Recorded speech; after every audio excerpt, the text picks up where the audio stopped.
Buenos días, profesora. El día de hoy vamos a presentar el tema 2 y 3 en un PowerPoint. El nombre de los integrantes son mi compañero Lucia Segovia Juan Manuel y yo, Rolón Salinas Julián Antonio. A continuación, yo presentaré la reducción del diagrama de bloques, el cual es este es nuestro diagrama no reducido, y aquí observamos que hay tres pares que se pueden reducir a base de esta regla, es decir, tenemos aquí G1 y G2, es decir, que esto es igual a la multiplicación de G1 por G2. En este caso los juntamos, ese par también lo juntamos y este par también lo juntamos, de tal manera que ahora nos quedarían así: G1 por G2, G3 por G4, H3 sobre G1 por G4. Ahora observamos que tenemos dos pares que se pueden reducir por esta regla, es decir, por nuestra retroalimentación que va a un punto negativo. En este caso, lo tomaríamos como G1 y el de abajo lo tomaríamos como G2. En este caso, nos quedaría G1 sobre 1 más G1 por G2.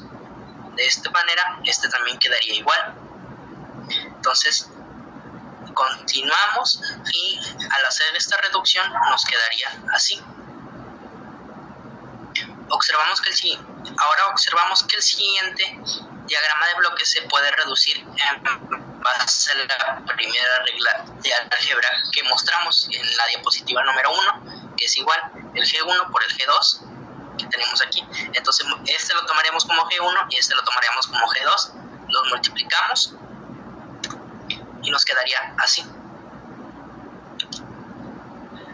Ahora bien, después de obtener el producto de ambos bloques, que es nos damos cuenta de que no podemos reducir en base a la segunda regla que mostramos, que es la de la retroalimentación. Sin embargo, aquí nos damos cuenta de que en la regla va a un punto negativo y en este caso va a un punto positivo. Es decir, que ¿qué tenemos que intercambiar aquí?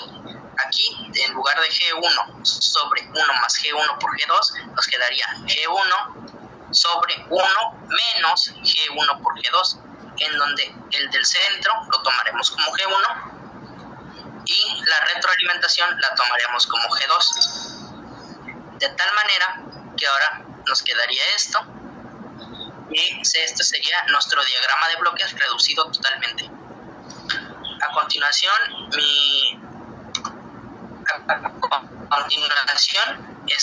agarraremos los valores. Como se darán cuenta, nuestro diagrama de bloques se manejaba en Gs y Hs. Sin embargo, para poderlo traspasar a Scilab, necesitamos convertirlos en valores reales.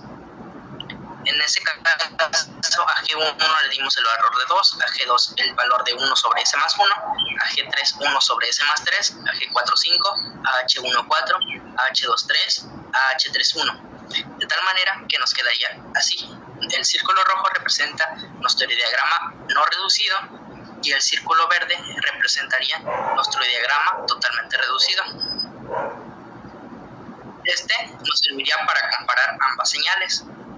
Al darle clic, nos mostrará ambas señales. Esta es la del no reducido y esta es la del reducido. Como se darán cuenta, las gráficas son totalmente iguales.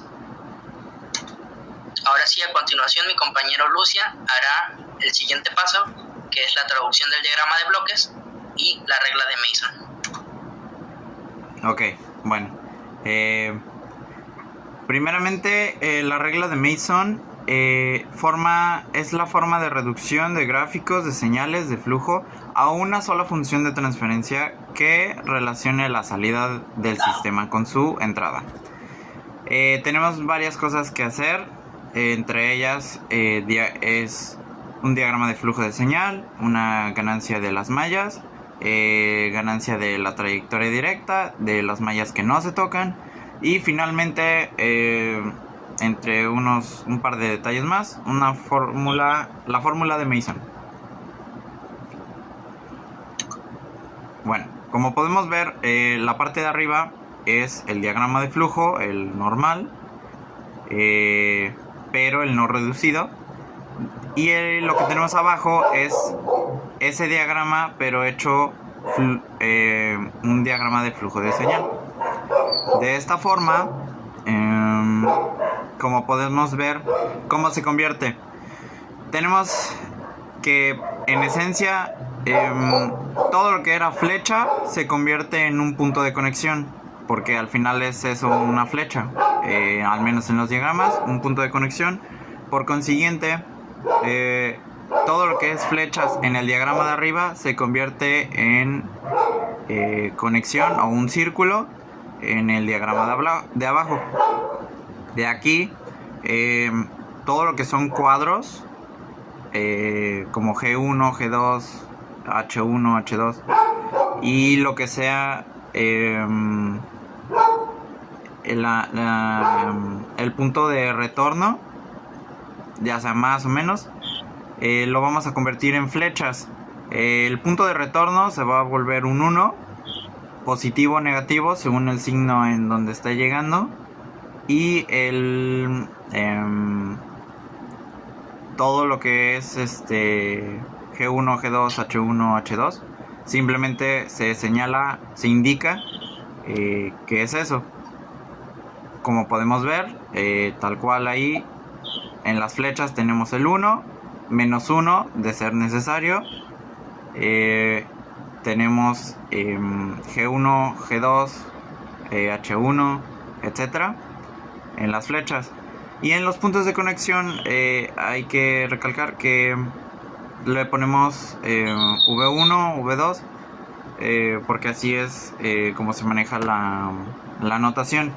Pero simplemente indica que es el punto de conexión entre un punto y otro, entre una flecha y otra, digamos. Y bueno, eso va con el diagrama de flujo. Siguiente, ok.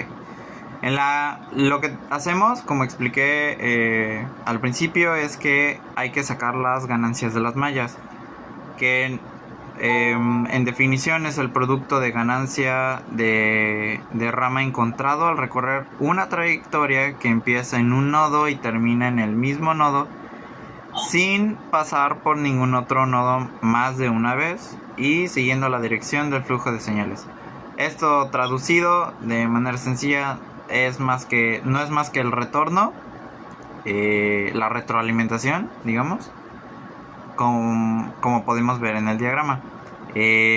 Aquí, en este caso, tenemos 3 ganancias de mallas, ya que hay 3 retroalimentaciones, que es la de G1, G2, H1,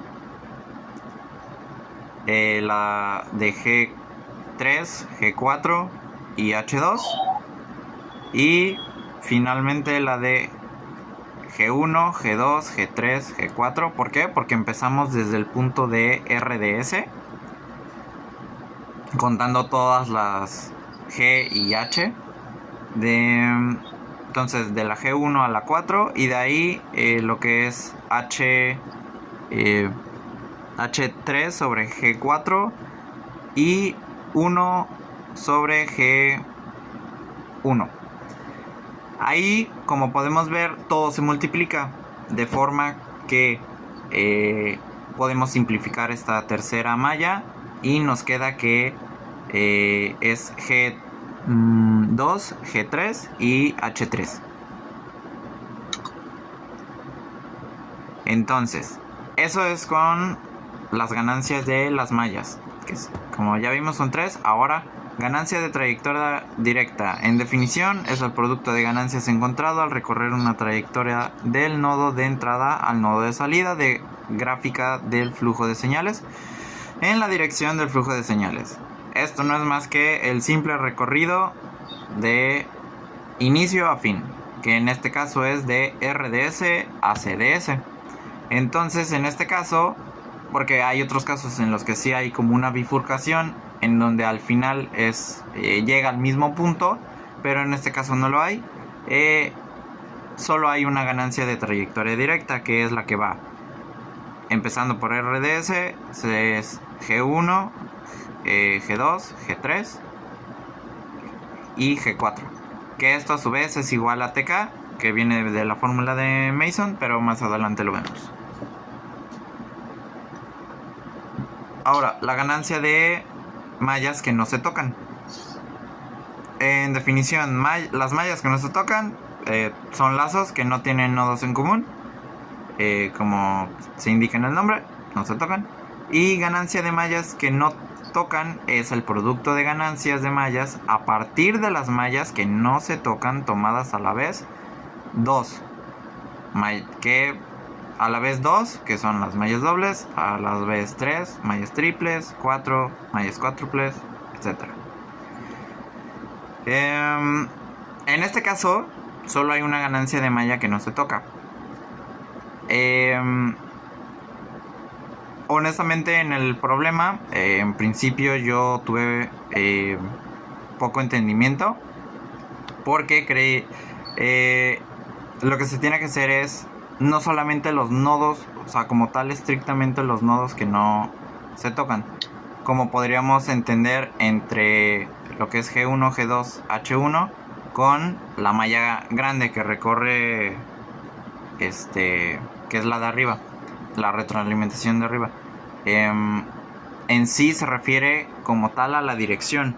Por consiguiente, la malla grande abarca tanto G1 como G2 como G3 como G4. Por consiguiente, la malla se toca con la malla grande, la de arriba se toca con la de G1, G2, H1. Entonces, por consiguiente, las únicas que no se tocan son, como podemos ver, G1, G2, H1 y G3, G4 y H2. Esta es la malla doble. Ok, para la solución tenemos que encontrar las ganancias de trayectoria directa, que es la que ya expliqué. Encontrar las ganancias de malla, igual, ya en las diapositivas anteriores está. Y las mallas dobles, que es la que hace un momento expliqué. Dobles, triples o cuádruples, etcétera, sea cuales sean que estén, que se hallen en el problema, en el diagrama. Y bueno, lo que nos falta por hacer es encontrar delta y delta K, que tiene que ver con la fórmula de Mason. Y ya finalmente encontrado eso, es sustituir los valores en la fórmula. Ok. La regla de Mason tenemos que es GDS es igual a CDS sobre RDS. Uy. Perdonen.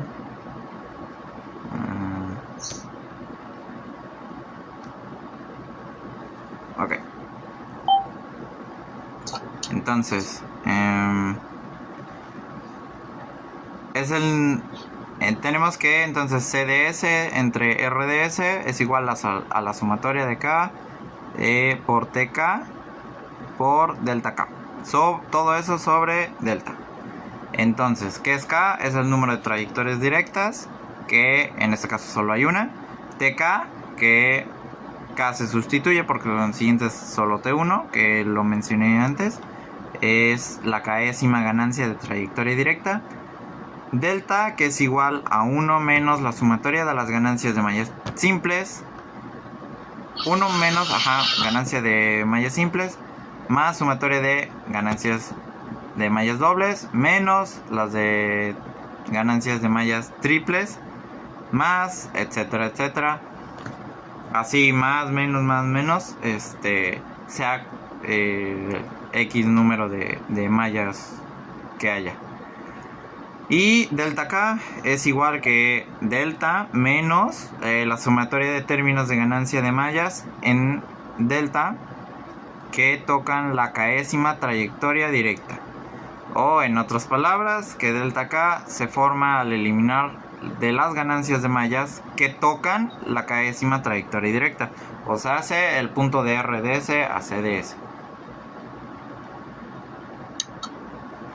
Entonces, como podemos ver, tenemos que delta es igual a 1 menos... de hecho, aquí tengo la nota, la hojita, para verlo un poquito mejor.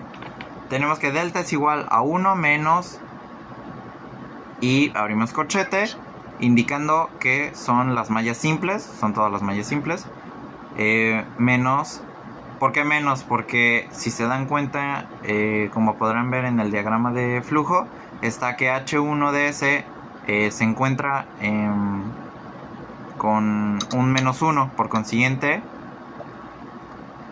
tanto para H1 como H2 va a ser negativo, y eso influye en la fórmula. Entonces tenemos que es 1 menos, abrimos corchete, menos G1 por G2 por H1, menos G3 por G4 por H2, más G2 por G3 H3. Esas son las tres mallas simples que pudimos ver al principio. Entonces, más, ahora van las mallas dobles, que es G1, G2, H1, por G3, G4, H2. Todo eso se multiplica y es la malla doble que pudimos encontrar antes en el diagrama. Ahora, eso es por delta, ahí se queda. Más adelante se sustituyen los valores. Para delta K es lo mismo que delta 1, por consiguiente entonces es lo que tuvimos de delta, lo que obtuvimos de delta arriba, menos, bueno, más bien, más, porque ahora la idea es eliminar los valores, más, abrimos corchete, menos G1 por G2, H1, vaya, todas las mallas simples, y menos las mallas dobles, que aquí nada más es una. En esencia es simplemente eliminar las mallas que haya sobre la dirección de RDS a CDS directamente. Entonces, por consiguiente, solo me queda uno porque se elimina todo, ya que todo se encuentra dentro de la misma línea de RDS a CDS. Entonces, delta 1 tenemos que es 1, por consiguiente nada más va a haber una multiplicación por 1, entonces no va a afectar en esencia. Y haciendo los cálculos tenemos que entonces, sustituyendo la fórmula que vimos de Mason, es CDS entre RDS, que es igual a G1 por G2 por G3 por G4. ¿Por qué? Porque eso es lo que vimos anteriormente, que es TK. Eso es TK por delta 1 o delta K, que nos salió que es 1, sobre delta. Entonces, sustituyendo esos valores, tenemos en la parte de abajo, tenemos que es 1 menos todo lo que nos dio delta al sustituir los valores, tanto numerador, denominador, y después, ya que tenemos eso, tenemos que, al simplificar, hacer álgebra, que es algo que ya sabemos.